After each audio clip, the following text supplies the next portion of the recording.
Hajah Zaida melalui akaun fake-nya atas nama Sweety Lan telah membuat DM atau membuat mesej secara terus kepada beberapa orang rakan-rakan saya dalam Facebook dan menceritakan kononnya untuk memburuk-burukkan peribadi saya bahawa kedai lama, kedai Asia di Aziziyah telah dibayar hutang oleh suaminya. Kami, saya dan sahabat saya Muhammad Garah tidak membayar sewa langsung bagi kedai lama tersebut. Beliau juga menceritakan kepada orang ramai bahawasanya rumah tempat tinggal saya di Jeddah juga dibayar oleh suaminya. Saya tidak berhasrat untuk mengulas tentang perkara ini lagi untuk video kali ini, tetapi saya ingin kekal untuk bertanyakan soalan kepada beliau tentang perkara asas dalam transaksi kedai Asia. Pasti ramai tahu baru-baru ni Tesco di Malaysia dan juga Tesco di Thailand telah dijual kepada kumpulan CP dengan transaksi, kalau tak silap saya, dalam 107 bilion US dollar. Maksudnya, Tesco telah bertukar tangan.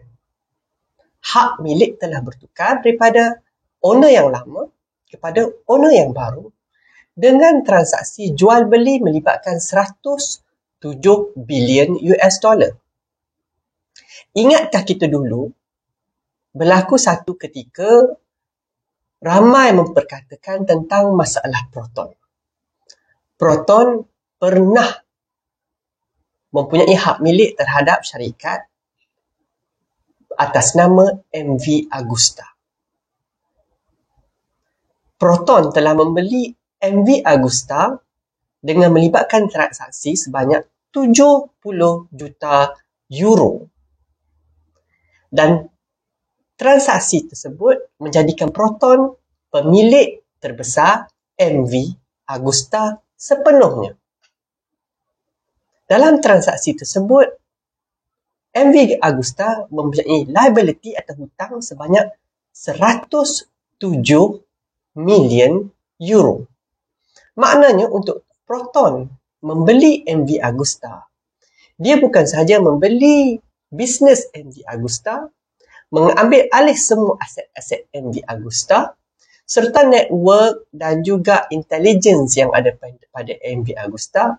Proton juga mengambil alih liability atau hutang MV Agusta yang melibatkan 107 million euro.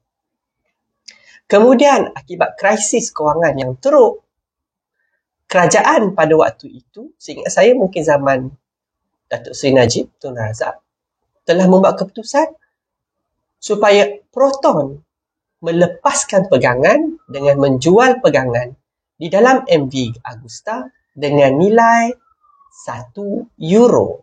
1 euro tu macam RM1 lah. Tapi kalau kita convert jadi RM4 lebih. Tapi dia tetap juga menjual pegangan dengan nilai 1 euro kepada Harley Davidson. Dua contoh transaksi korporat ini jelas menunjukkan apabila menjual atau apabila melepaskan pegangan ataupun pegangan atau hak milik daripada orang A atau syarikat A kepada syarikat B mestilah melibatkan satu transaksi. Transaksi boleh dipelbagaikan bentuknya. Dalam kes cerita CP dan Tesco serta cerita melibatkan Proton dan MV Agusta, bagaimana pengambil alihan ataupun pertukaran hak milik ini melibatkan dengan satu transaksi mudah, iaitu penjualan melibatkan wang ringgit. Menjual mesti melibatkan jual dan beli, dan ada method atau medium iaitu transaksi wang. Kalau dalam Islam, kita kena ada akad. Akad jual beli dan dipersetujui, maka transaksi itu sah dari segi syariah. Ada juga transaksi lain yang boleh berlaku dalam perkara begini. Apa dia? Simple saja. Kita ada konsep sedekah. Sedekah atau wakaf.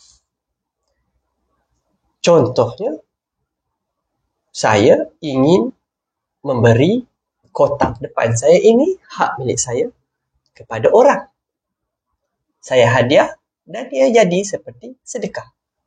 Tiada transaksi kewangan, tetapi dengan satu akad, iaitu niat bahawasanya ini adalah sedekah dan saya berikan kepada orang itu.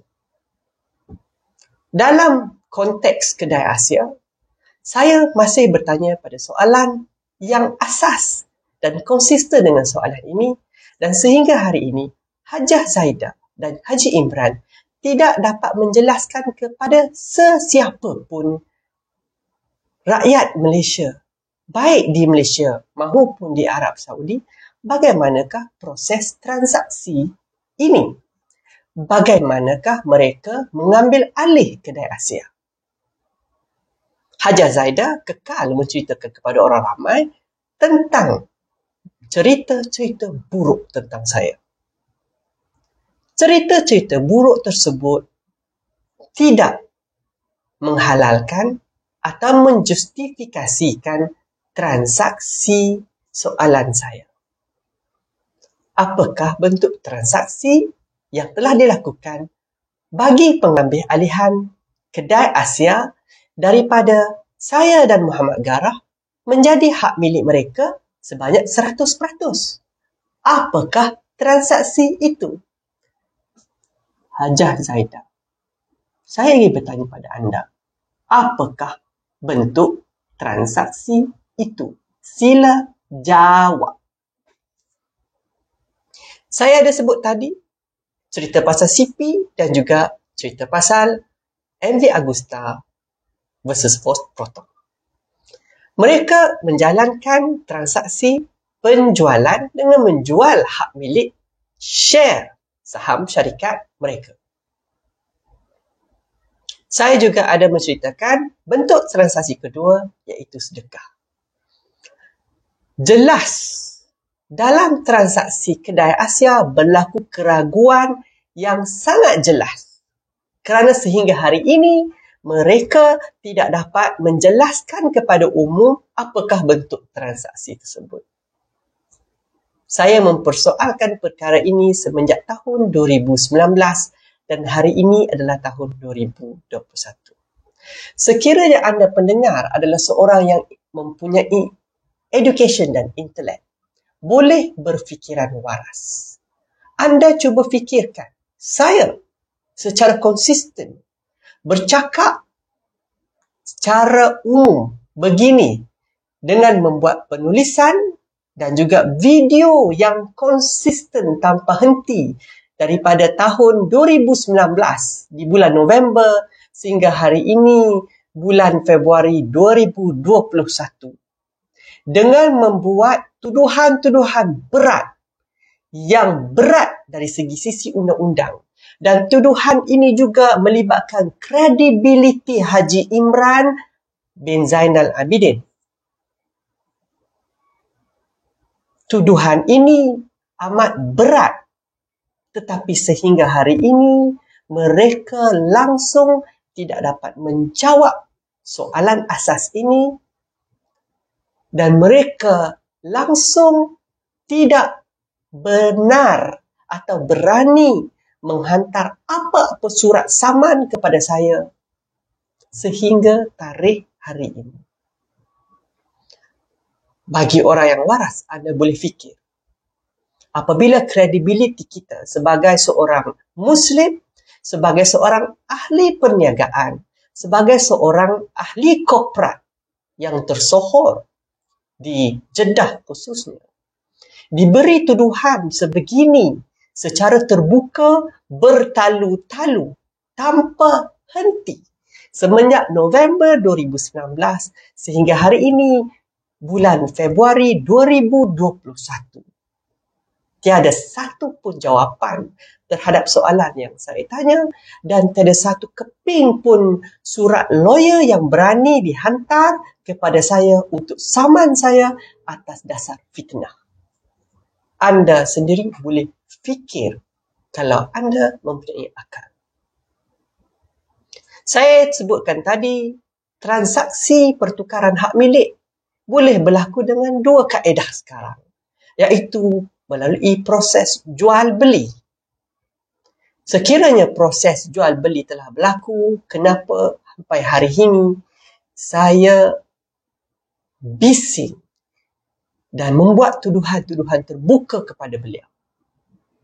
Sekiranya transaksi ini melibatkan transaksi yang kedua, iaitu transaksi sedekah, kenapa hari ini saya membuat tuduhan kepada beliau secara bertalu-talu dan konsisten tanpa henti? Melainkan ada probability transaksi ketiga, iaitu berlaku penipuan dan Haji Imran telah mencuri kedai Asia daripada saya dan sahabat saya Muhammad Garah tanpa apa-apa bayaran transaksi. Kerana itu sehingga hari ini saya akan terus bercakap tentang perkara ini untuk memperingatkan mereka bahawa kedai yang berada di Ar-Rawdah itu adalah kedai dari hasil transaksi yang haram dari sisi undang-undang Arab Saudi, juga haram dari sisi undang-undang Malaysia di bawah Protection Intellectual Property, dan juga yang paling penting, transaksi itu haram dari segi undang-undang syariat Islam. Anda adalah pencuri, Anda adalah penjenayah, dan Anda adalah orang yang telah membuat maksiat. Haji Imran, Hajah Zaidah, saya tak akan berhenti memperingatkan orang ramai bahawa anda berdua, pasangan suami isteri, adalah pengkhianat, penjenayah dan scammer.